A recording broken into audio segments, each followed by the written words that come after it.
I'm going to dive into just seller education. Felix, you said it just before, with something that I used to say a lot and continue to say is that, do I have the permission?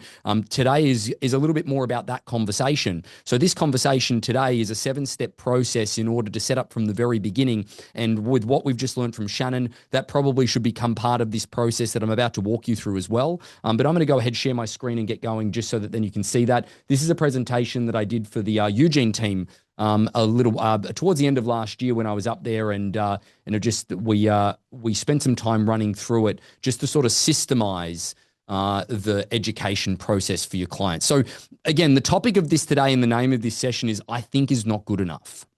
And what I mean by this, folks, is that whenever let's say that I give you a call today and I said to you, what would XYZ seller take on 123 Smith Street? And you go, oh, look, the list price is $600,000, but I think that they would take 575.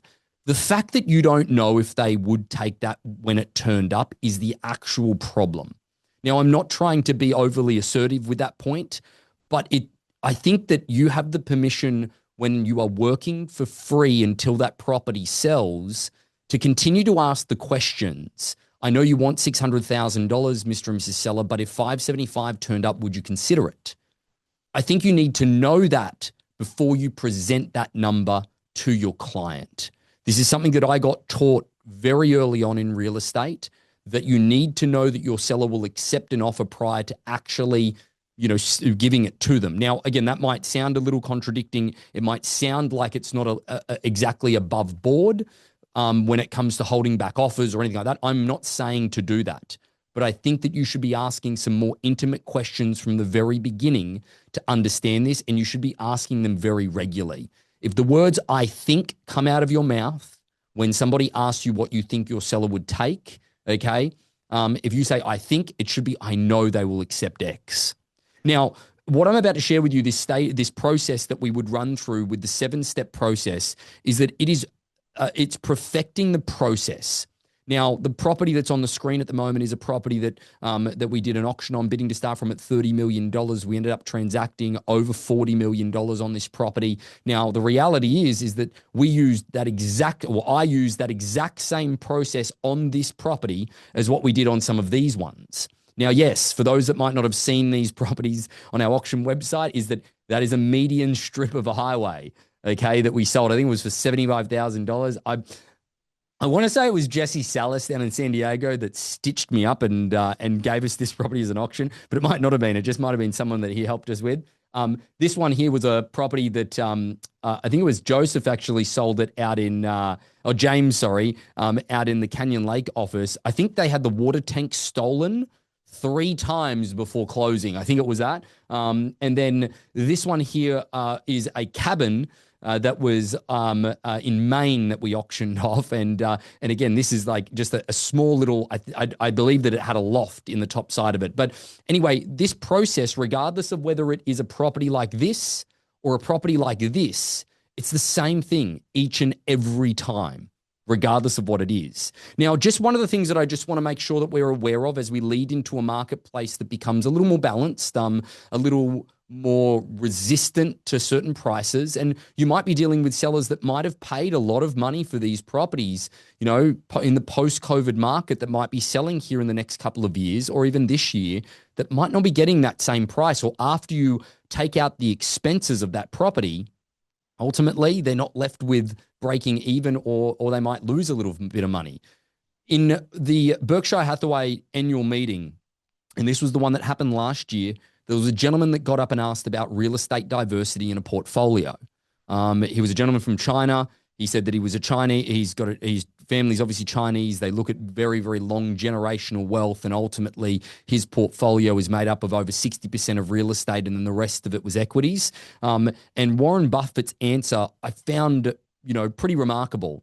I never liked real estate because the same rational person I deal with to buy or sell shares in a company turns irrational when in a real estate deal. Pretty interesting if you think about it, because when it comes to a stock price of a property, there's nothing you can ultimately argue with. You can choose to sell it or not to sell it, okay? Or you can choose to buy it or not to buy it. but it's really interesting from a perspective of somebody that, is one of the wealthiest individuals in the world and has made a lot of their wealth through the equities of companies. It's a measurable element where there is a certainty based on the price that is available for it right now. Again, that same rational person that he would deal with in a equities transaction, okay, was different in a real estate transaction. So understanding that emotion is at play, it's probably one of the things that we can all have a level of security about, though, knowing that, with all of these changes in the AI industry, is that there won't be an algorithm to manage greed, okay, and that emotion.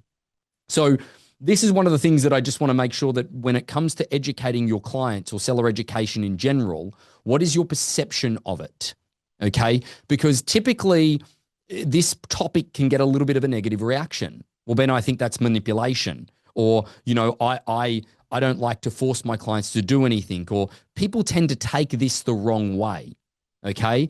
But the way that I typically put it to people is that if you educate your seller to accept $1 million, does it stop them from accepting $1.2 million if it turns up? If you educate your client to accept less as an insurance policy, does it stop them from accepting more if it turns up? No, it just protects them if you are wrong. So it's not your responsibility, okay? It is not your responsibility for what the market will pay. It is your responsibility, however, for making sure that your seller is in a position to accept it when it turns up. So your responsibility is not what the market will pay.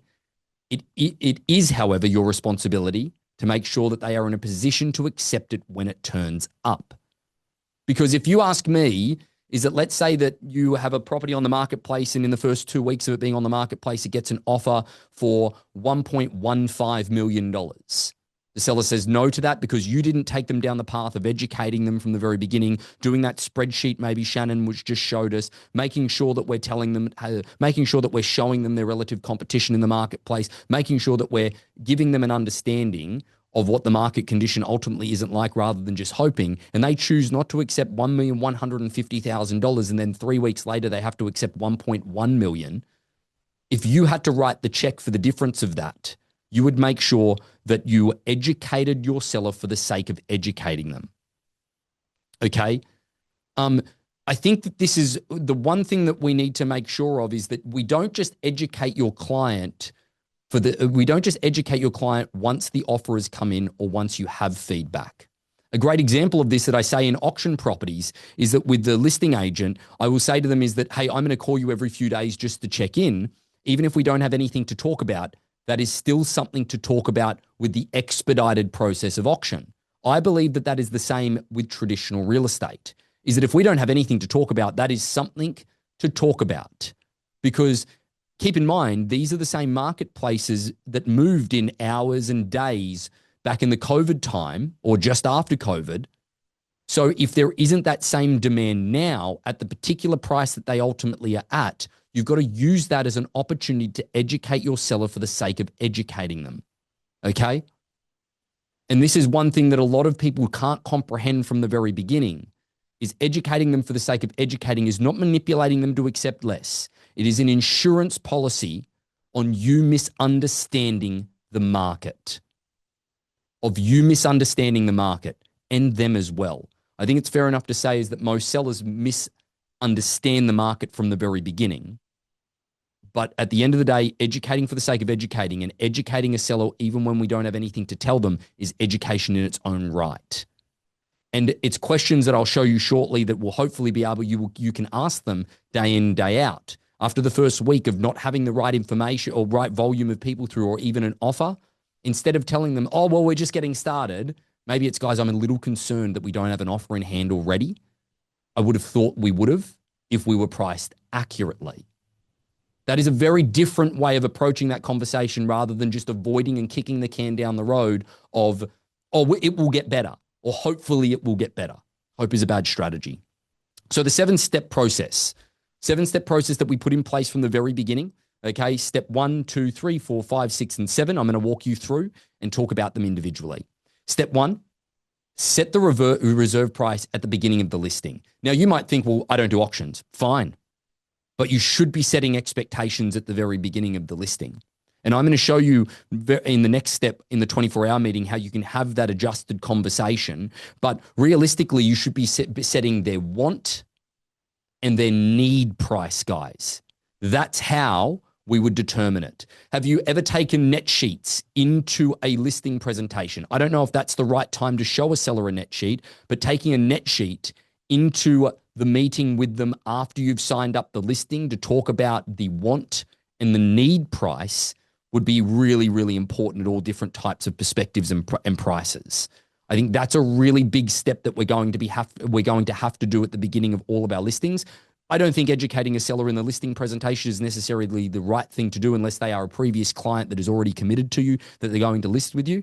If you are in competition, folks, okay, if you are in competition, I don't believe educating them in the listing presentation is the right thing to do. I think you need to get the listing and then rely on your ability to run this process of the 7 steps would be the right thing to do.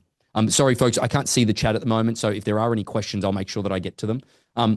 However, the step 2 is the 24-hour meeting. Now, those that have ever done the auction accreditation or those that have ever listened to anything that I've done, you would probably know about this already. But the 24-hour meeting is the meeting that happens within 24 hours of them saying, yes, we want to move forward and list the property with you. Now, this meeting, even if it is a past client and you've already signed them up and they're moving forward, I think should happen 24 hours after ultimately they've made that commitment and you're going there to sign the listing documents or something along those lines.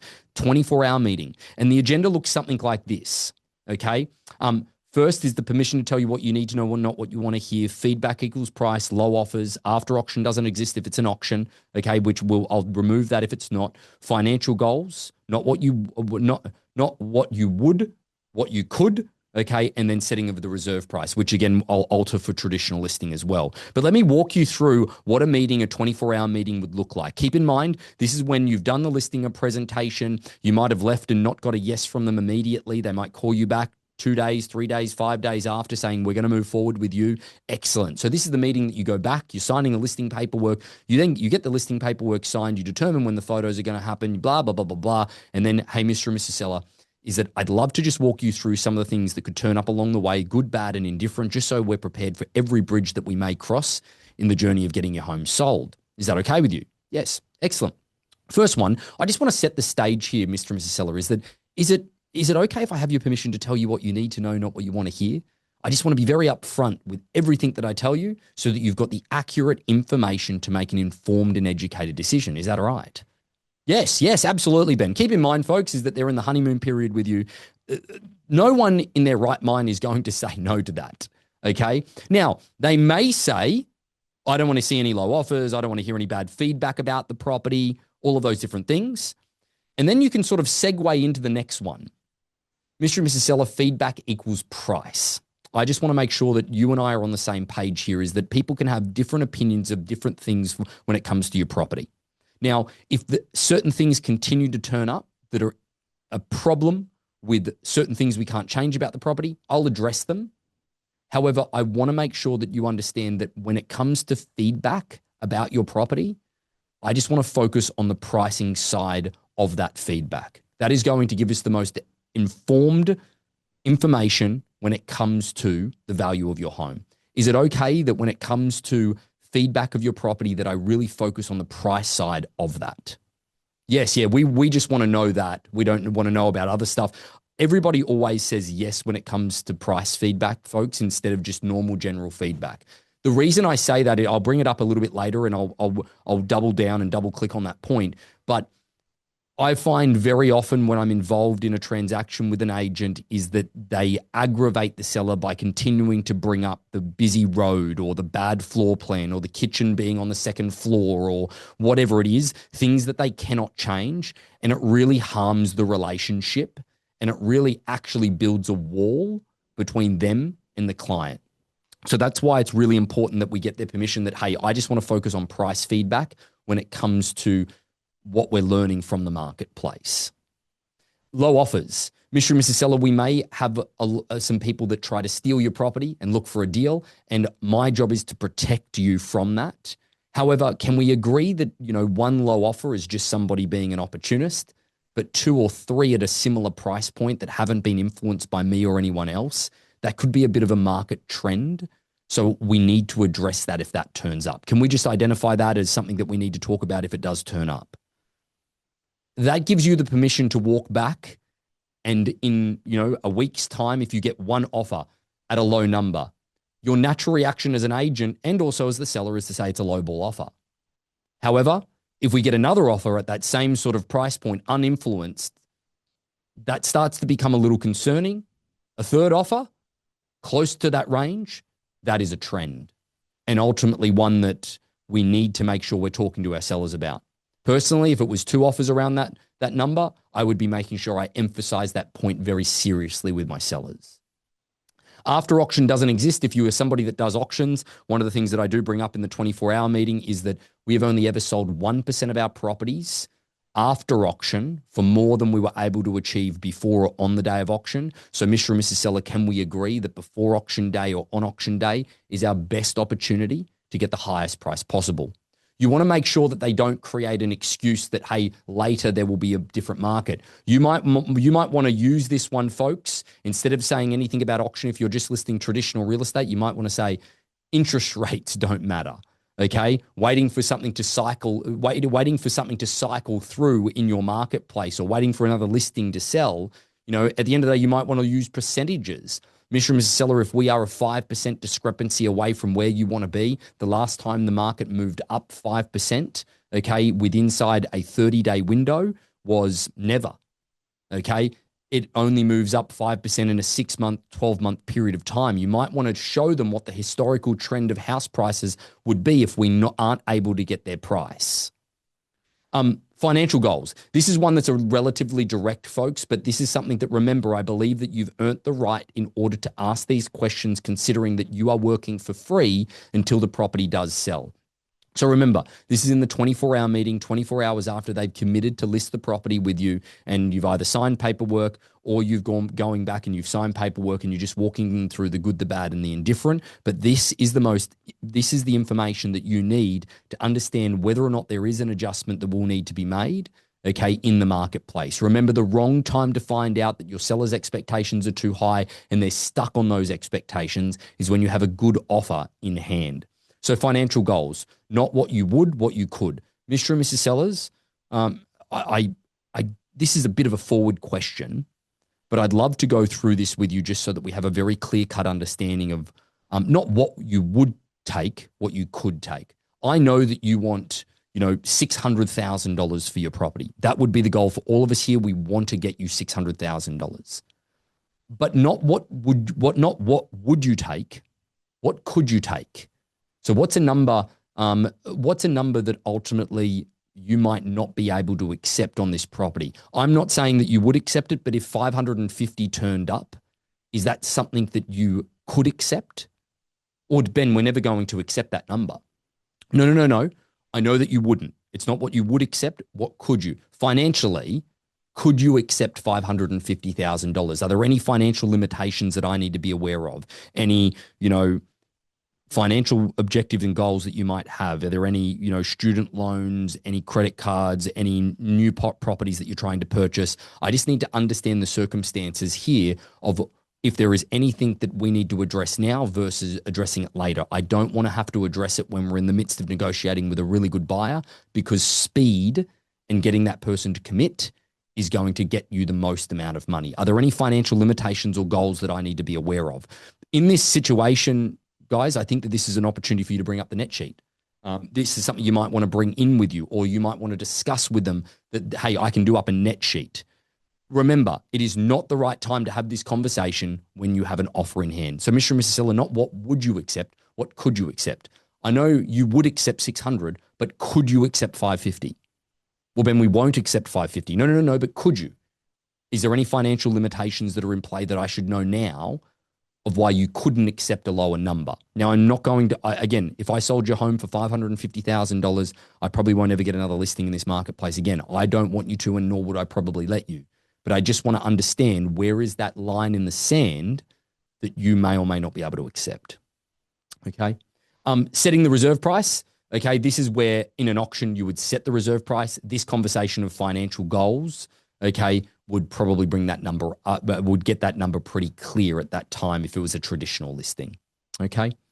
Step 3. This is something that you would do an internal accountability on. So this is not in front of the sellers. I need to repeat this, guys. A lot of people get confused. This is not in front of the sellers. This is something that you would do. Just so that you know, when we ran our real estate offices, this is something that would happen on any new listing that came to marketplace. We would do it in the public arena of the actual office meeting. Okay, is that seller reserve, or we would say seller expectation? What is that? Okay, if it's a $600,000 property, they would probably accept, 590. This is where we were never allowed to say we think they would accept 590 or they probably would accept 590. We would need to know based on the 24-hour meeting that we would have had with them already. If we bring it up in our office meeting that we have a new listing and we say list price is 600, our business owner would ask us, well, what do you think their bottom dollar would be? And it's X. Okay, right. Okay. Public price. What do you think the property will sell for in the next 60 days? I think it's probably around 570, 575. Okay. 24-hour price. What price could you sell the property for in the next 24 hours and never get another listing in that marketplace ever again because you undersold it? Well, that's definitely 550. I could definitely sell it for 550,000, but I would never get another listing again in that area. Okay. So feedback level. We will never present feedback to the seller above the 24-hour price unless it is a written contract. Now, I'm going to get to the right feedback here shortly, but this is where we talk about not creating false economies. This is step 4, folks. So this part here is an internal accountability that you may or may not choose to run on every single one of your listings. What does the seller want? What is the public price? What will it sell for in the next 60 days? What could I sell it for in the next 24 hours? And that 24-hour price becomes feedback level, because too often we create false economies by not getting the right type of feedback and asking the right questions. Okay. One high number sets a new benchmark. If I say to my client, 550, 550, 550, 550, 550, 580, 550, 550, 550, what is the only number that they ultimately have heard me say? $580,000. One high number will completely derail the situation. I'm dealing with a situation with Scott and James out in the desert at the moment. It's an auction property that we have. Bidding to start from on the property is $10 million. We have a buyer at the moment that is very, very keen on the property, and we believe he's going to make a really good offer prior to auction. We have some evidence to stipulate that this buyer may not be able to perform based on the proof of funds that he's given in cryptocurrencies, and it's a little fraudy at the moment. We're getting our spidey sense is tingling at the moment, and I've said to Scott and James is that we do not want this buyer to write an offer without knowing they can perform first, because this buyer is probably going to write an offer from all indications at a very, very high number. What will happen if we allow that buyer to write a number at a very high level that then doesn't execute? We are screwed, to put it lightly. The seller's expectations would be sky high because they've already seen an offer, regardless of whether that executed or it didn't. That number that they see or they hear sets a new benchmark. So how do we get the right feedback out of a marketplace? Let's say that you have an agent that shows a buyer through a property. You make a phone call to that agent to get feedback, because very rarely do they actually give you a call back or send you a message to give feedback. You have to chase that up. Ring, ring, ring. Hi there, it's Ben Brady with Harcourt. You took your client through 123 Smith Street. Obviously, remember that property? I was just calling to get some feedback from you. Oh, yes. Yeah, no, look, the buyer's probably, they're in a position of thinking about it, all that stuff. Okay. Can I just get a little bit of feedback from you from a price perspective so that I can give back to the client? Yeah, sure. So what did the client think the property was worth? Oh, I don't really know. Okay, well, what do you think the property would be worth? I think the list price was pretty good. Great. So do you think that if your buyer was interested in the property, you would suggest them writing an offer at the full list price? Oh, no. 575, do you think? Well, no, I don't know if they're really interested in the property. So you're saying that even if the seller would accept 550, and I'm not saying they would, but even if they would accept 550, you don't think you could get your client to write at that level? Oh, I don't really know if they're interested in it or not, or let me follow them up.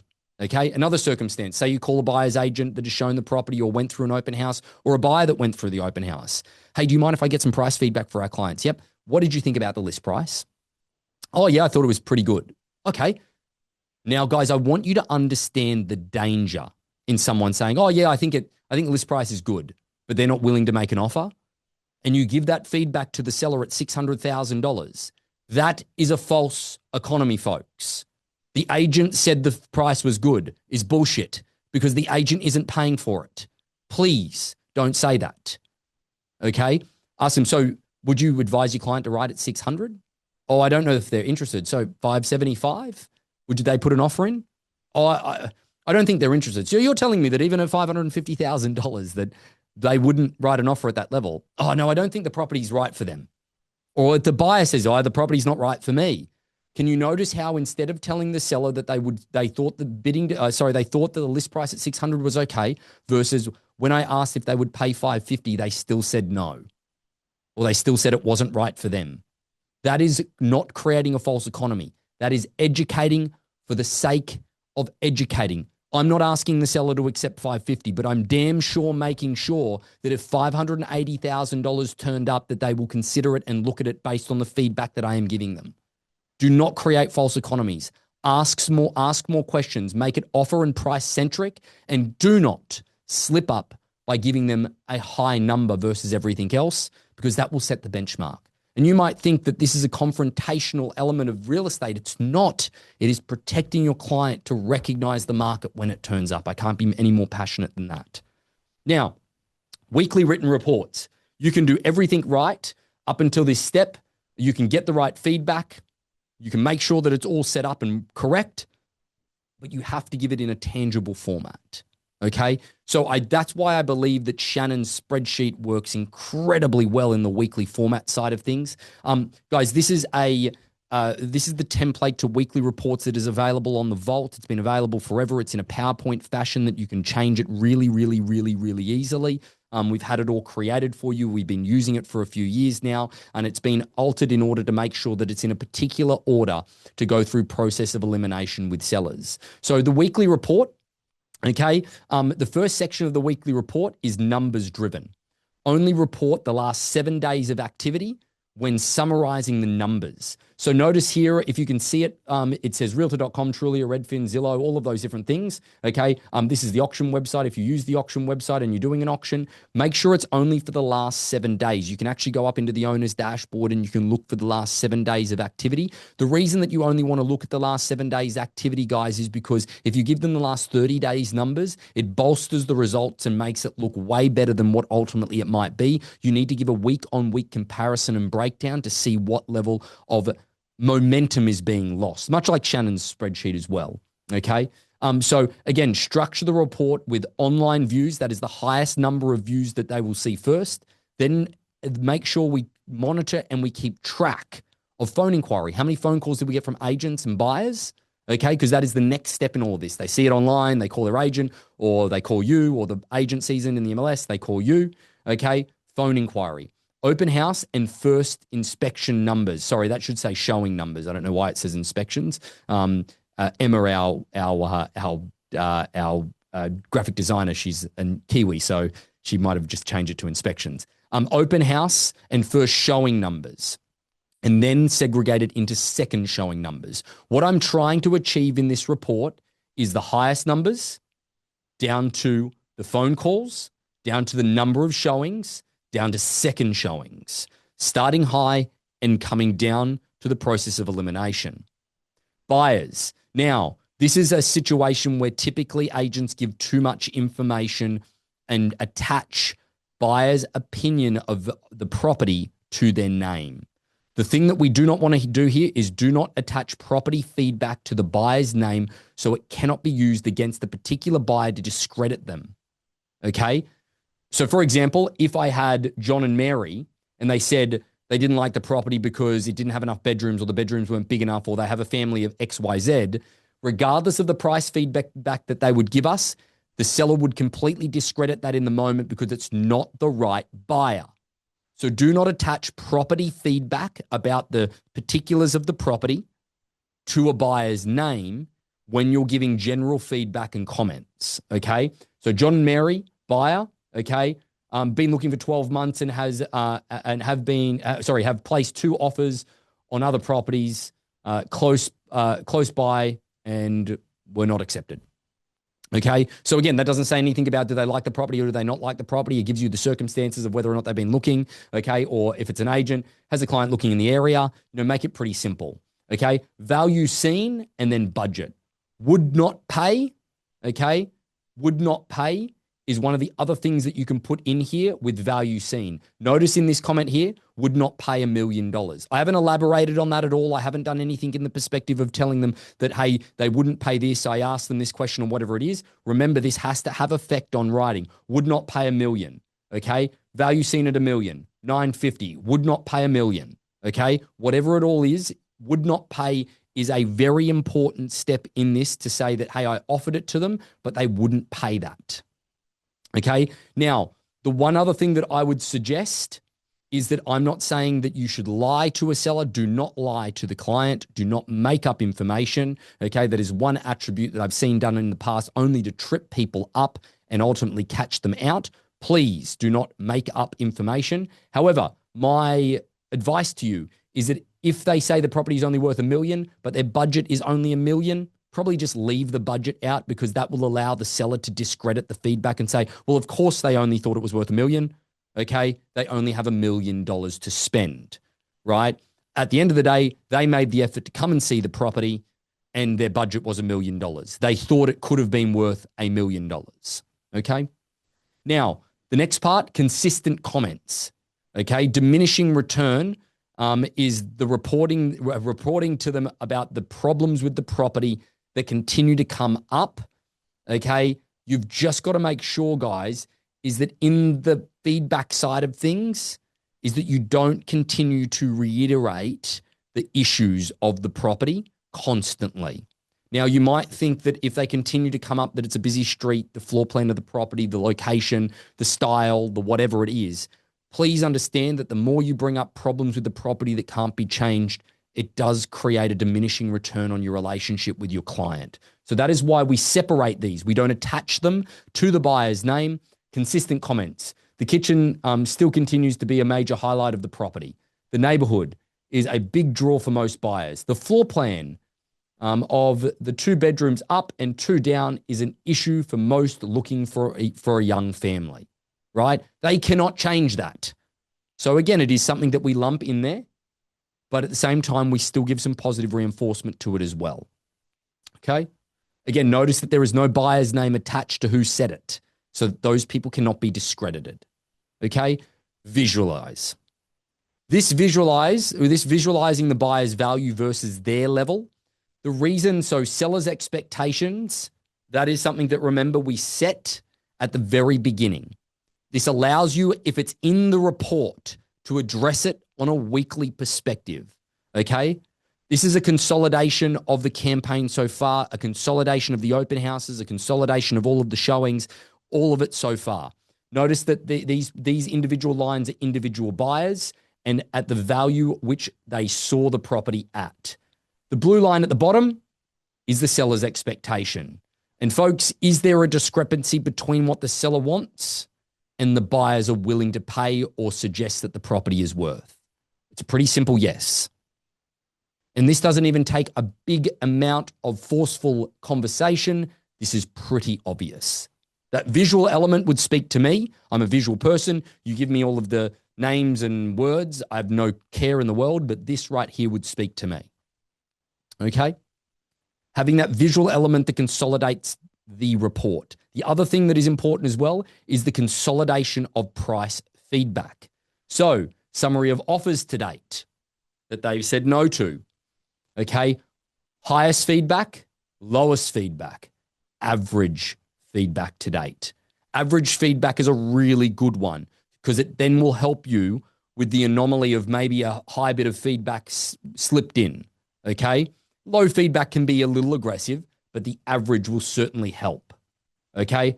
Highest offer to date, lowest offer to date. But I think that coming back and making sure that you're back in front of the bar graph is really important. In the report format, the bar graph is just above this section of the report as well. This is the page that has the most effect when it comes to discussing price. But that is the weekly report. The weekly meeting is when you present that report. Now, personally, I think that from an efficiency perspective, if you're doing a high volume of business, I think a Zoom appointment is fine. okay, because ultimately you can then control the report. But one of the cardinal sins that I see when people do weekly reports is that they just send a seller an email and let them digest it in their own time, only to then become a keyboard warrior, which then they have all the time in the world to rebut what you've given them. Okay? The feedback must be defended, or the feedback must be emphasized in person, and you are in complete control of it. I personally think that the perfect weekly meeting would be you sharing your screen and letting them know that you will send them the report after the meeting and walking them through that report. Now, if you are in person with them, taking the report with you to the weekly meeting and only having one copy of that report so that they can't read ahead and hijack the meeting and the flow of which the report is in, starting from the highest feedback or the highest volume of people all the way down to what they want versus what the market is willing to pay. Okay? Following the sequence of the report is important. If you're running a high volume business, I think that Zoom is okay. In person, sure, that's fine as well. But the reality is logistically, sometimes that just doesn't work out. But in that weekly meeting, everybody typically thinks that, okay, well, this sounds pretty confronting and pretty confrontational. It is absolutely not. There was only one conversation once a week that ever led to any conversation.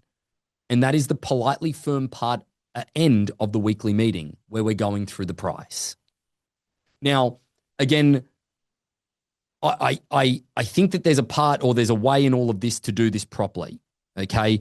When it comes to politely firm, this is where you're going to give a little bit of a pushback to the clients, their expectation versus the market value if they need it.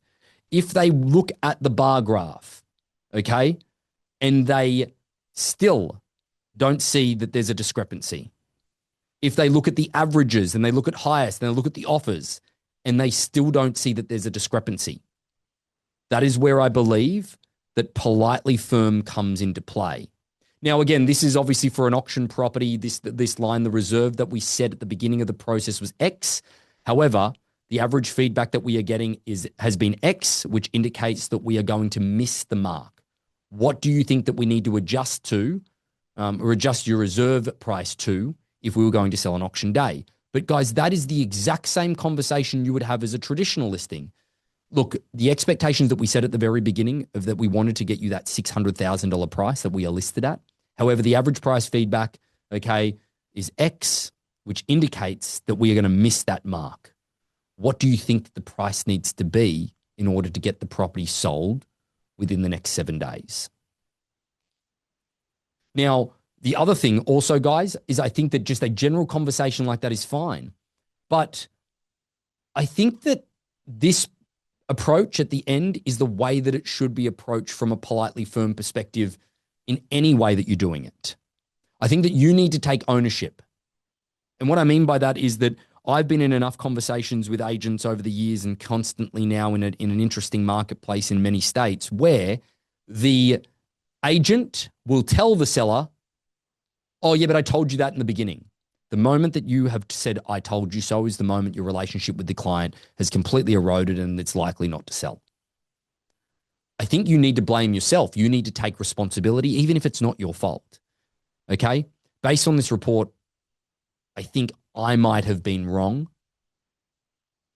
I think I might have been a little overambitious in the beginning, Mr. and Mrs. Seller, and I'd rather be guilty of trying to get you too much than too little.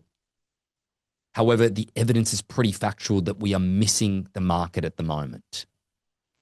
Do you agree? And that right there, guys, is what is going to define whether or not you are, sorry, I'm trying to unshare the screen. That right there, folks, is going to determine whether or not you are able to survive in this market, to survive in a marketplace that might be a little more restricting if you are listing orientated, to survive in a marketplace where things don't sell within the first week or two. I think that right there is your ability to actually ask that question, to fall on the sword a little bit, to say that you might have been wrong and been a little bit guilty of allowing them to try for too much in the beginning. That's my fault. But the evidence is pretty clear to me that we need to change something. Otherwise, it's just going to yield the same result, which is nothing at this point. Keep in mind, guys, is that if you don't have anything to talk about with your sellers, that is something to talk about. Mr. and Mrs. Seller, I'm calling you because I don't have anything to report to you, which I'm pretty concerned with. Using the tools of what Shannon provided us today to prompt another conversation to be like, hey, we're ranked here in today's marketplace based on this. We're ranked here based on this. I think that with all of these tools, I can't see you not being able to show a seller. But keep in mind, the next part of all of this is that you don't get every kick in the football game. I did business planning with some people that will remain nameless. And I said to them, are you prepared to invest some time that does not pay you anything this year? They looked at me stunned. What do you mean? Well, out of the 30 listings that you had last year, you sold 29 of them. And the only reason you didn't sell the 30 was because the other one sold this year. Are you prepared to list 30 and only sell maybe 10, 15, 20? Now, that might be a little dramatic. But if you are not prepared to invest time where you might not get a reward, then do this. But also keep in mind that this might allow you to realize a bad investment of your time, and it might save your relationship with that client so it doesn't prolong the listing on the market or whatever it is. You might be able to get a snapshot of this within 30 days, 45 days, where you make an agreement, hey, we're going to try this at another time and bring it back to marketplace. The master of that is Mr. Bob Wolf. He can keep a client forever.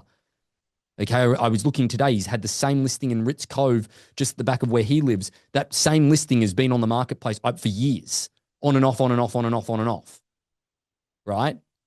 Now, again, some people might think that, oh, that's a bad thing, but it isn't. I believe that he's been able to manage that client's expectation by not over-promising and identifying now's not the right time, let's try it another time if you really are set on that price. So either way, guys, I'm a little over time at this point. I'm going to hand it over to Emily here shortly. I know I've got a few comments here. I'll try and type back as Emily's jumping into doing her presentations. But folks, if you need anything or the reports are available in the Revolt, just reach out, okay?